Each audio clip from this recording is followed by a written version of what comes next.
आया है। सही बुखारी की हदीस है 5208, 3561 और 3184 नंबर, और नंबरों पर लिखे हुए आ जाएंगे। आपको अगर देखना हो तो इस नंबर पे ये हदीस पढ़ लेना।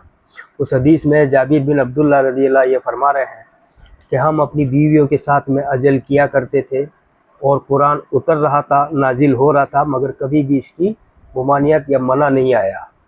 जब हुजूर सल्लल्लाहु अलैहि वसल्लम को इस चीज़ का पता चला कि ये लोग अपनी बीवियों के साथ में अजल करते हैं तो हुजूर ने भी मना नहीं किया। कुछ सहाबा ने हुजूर से जाके बोला कि या रसूलुल्लाह, हम हमारी लौंडियों के साथ में बच्चे पैदा नहीं करना चाहते हैं तो हम अजल करते हैं।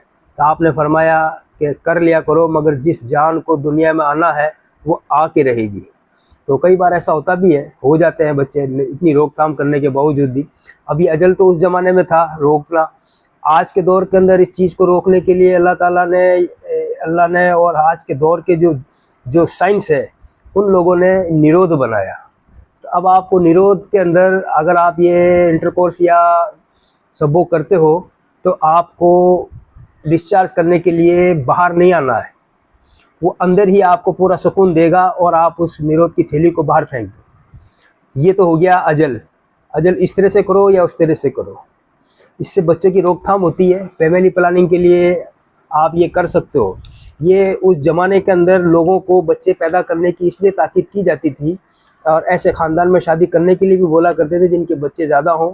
तो क्योंकि जंग हुआ करती थी, जंग के अंदर बहुत से सैनिकों की ज़रूरत पड़ती थी। अब आज का ये जो दौर है, इस दौर के अंदर तो पैसों का दौर है, जो जिसके पास ज़्यादा पैसा है वही बात ज़्यादा इज्जतदार भी है और बहुत ज़्यादा सुविधाएं और उसको तकलीफ़ें कम होती है। उस ज़माने में माल गनीमत मिल जाया करती थी, अब माल गनीमत कमानी पड़ती है। तो अब इस दौर के अंदर आप अजल नहीं करोगे, कंडोम इस्तेमाल नहीं कर रहे हो और आप बच्चों के बच्चे पैदा करते जा रहे हो, तो आपके ऊपर फैमिली का कितना बड़ा बोझ बनेगा। ज़्यादातर तो लड़कियों की चाह के अंदर लोग बच्चे पैदा करते रहते हैं। अब उसके अंदर भी ये आलिमों ने ये फरमाया है कि जिसने नसबंदी कर ली या जिसने ये बच्चेदानी निकलवा ली तो उनको जन्नत नहीं मिलेगी। जन्नत का सिर्फ एक ही उसूल है, अल्लाह बोलता मैं या कोई और, सिर्फ मैं। अगर वो ईमान वाला है तो उसके तमाम गुनाह माफ़ हो जाते हैं। मगर नसबंदी करना और बच्चेदानी निकालना बिना किसी ज़रूरत के, कोई बिना कोई बीमारी है उसकी वजह से अगर ये काम किया है तो जायज़ है। और अगर आपने सिर्फ अय्याशी के लिए और ये सब दूसरे साधन इस्तेमाल नहीं करना है, इस हिसाब से अगर आपने अपनी नसबंदी करवाई है या न बच्चेदानी निकाली है तो वो गुनाह है। वो तख्लीक को बदलना, अल्लाह की बनाई हुई चीज़ को बदलना मना है। तो इन सब चीज़ों के दूर हट के हम लोग अब एक बाप के 4 बेटे उसी मकान में रह रहे हैं। दादा का मकान था, उस 4 बेटे के फिर जब शादी हुई तो वो 2 कमरों के 4 कमरे हुए। 4 कमरे के बाद के अंदर अब वो जो माँ बाप है, सास ससुर हैं, वो ऊपर छत पे रहेंगे। फिर एक कमरा और बनाया जाएगा। फिर उनके बच्चे जो होते हैं फिर उनके लिए भी बोले साहब अलग कमरा रखो, हस्बैंड वाइफ साथ में सोते हैं, अच्छा नहीं लगता है, तो 2 कमरे और बन जाते हैं। छोटे छोटे घर हो गए, एक के ऊपर एक तारों का जाल बिछा हुआ पड़ा है इन लोगों के अंदर। वो अब करेगा क्या? इतने बच्चे हैं, आमदनी उतनी है, बढ़ेगी तो 4 पैसे बढ़ेगी, मगर खाने वाले हो गए 10। इस चक्कर के अंदर ये मुसलमान जो लोग हैं जो बच्चे की रोकथाम नहीं कर रहे हैं और उनको उनके इमाम वगैरह ये जो है वो उनको ये नहीं बता रहे हैं, तो उनको ये हदीस बताओ कि अजल करना जायज़ है, कंडोम लगाना जायज़ है। आप अपने बच्चों की कम परवरिश करो, कम पैदा करो, अच्छी परवरिश होगी। अब कोई जंग हो नहीं रही है और हम अब किस हालत के अंदर हैं, आप क्या लड़ पाते हो और क्या ही जाते हो, कहीं कुछ भी नहीं है। कमाना पड़ता है सभी को। तो कमाने के अंदर अब एजुकेशन के अंदर आप देखो, कोई ट्यूशन के अंदर भी जाता है तो साल के 5 या 4-5 महीने के 40,000 रुपये लेता है वो प्राइवेट वाला। तब कंपटीशन होता है, तब कोई जाके वो CRPT जितने भी एग्ज़ाम वगैरह चलते हैं इनके अंदर जाते हैं, उनके अंदर सक्सेस होता है तो नौकरी लगती है। हम तो ट्राई करते ही नहीं है।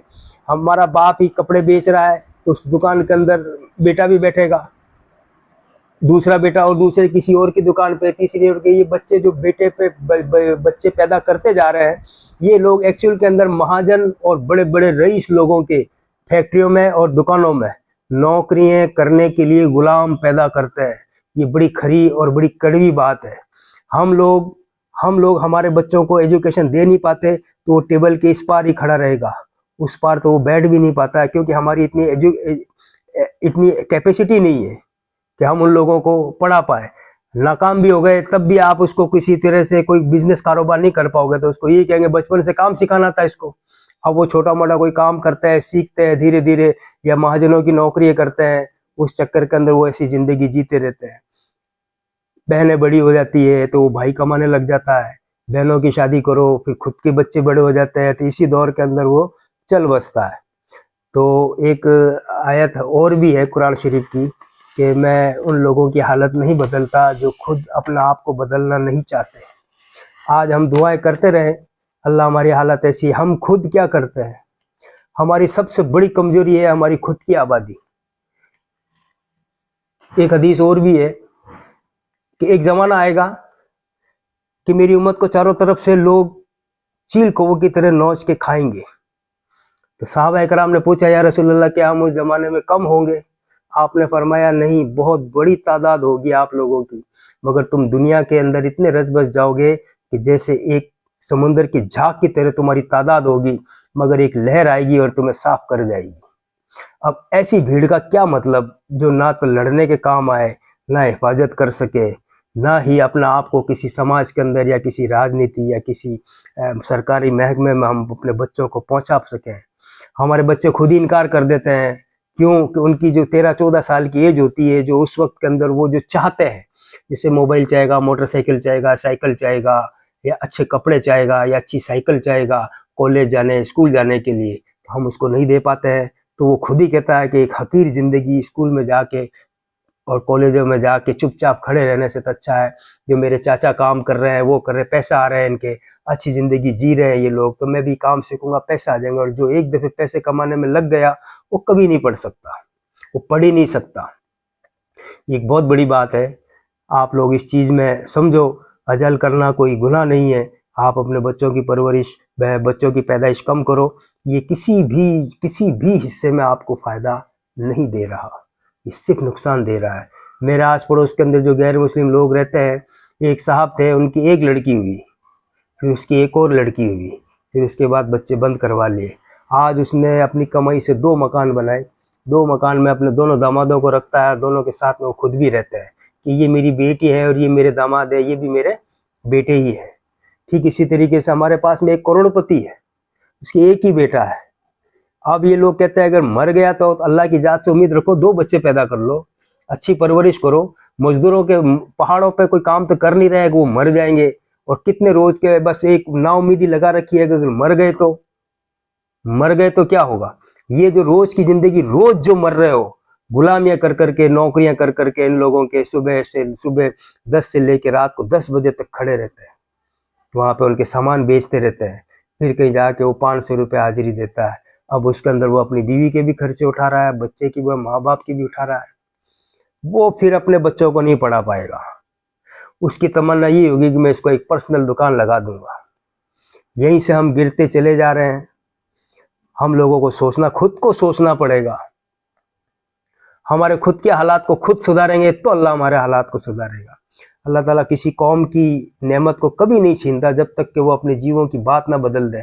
इनके जीवों के अंदर एक ही बात है कि हमारी तादाद खूब हो जाएगी, खूब हो जाए। तादाद तो समुद्र के झाग जैसी लिख रखी है, तादाद का लेके करना क्या है। आज जातिवाद इतना बड़ा भरा पड़ा है कि हम एक दूसरे को देख के तो ये कहते हैं अरे ये क्या है, अरे ये क्या है, ये क्या है, हम हैं। तो फिर तुम एक मुसलमान तो चैन की जड़, चैन होती है, वो चैन से जुड़े हुए होते हैं, मगर ये जातवाद आज मुसलमानों को खुद के अंदर ही काट रहे हैं। तो क्या मदद करोगे? कोई किसी की मदद नहीं करता है भाइयों। अपने बच्चों को अपनी परवरिश करो और कम बच्चे पैदा करो।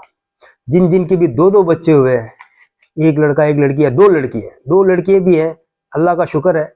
अब वो लड़के की चाह में जो तुम पैदा करते जा रहे हो तो तुम तो मर जाओगे। वो लास्ट के अंदर जो बेटा पैदा होगा वो उन 5 बहनों की शादियां कर करके वो अपनी पूरी जिंदगी पूरी कर देगा। और खुदा ना करे अगर उसके भी बेटी हो गई तो वो तो वैसे भी आधा